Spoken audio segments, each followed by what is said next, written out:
All right, I'm going to show you two easy ways to delete voicemails on your Android phone. First, we'll go to the phone app.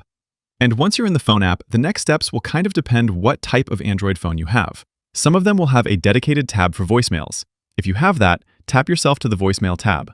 If yours is like mine and does not show a voicemail tab, we can usually find the voicemails here in the recent calls list.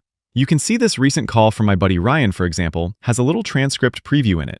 And even though it's way off, I can tell that particular call includes a voicemail because there's a transcript available. My Android phone is a little weird because sometimes it shows voicemails here and sometimes it doesn't. Anyways, I'll tap the call here and I can play back the voicemail. And there's a little trash can icon on the right which I can use to delete the voicemail. That's pretty much it. Repeat for all the messages you want to delete and you're all set. If you have a ton of messages to delete, on some phones you can long press a message, then select others and delete them all at once. If you can't see the voicemails in the phone app, which sometimes happens to me, there's another way to delete them. And this is kind of the old school way of handling it. Bring up the keypad, long press number 1, and you'll get connected directly to your carrier's voicemail inbox.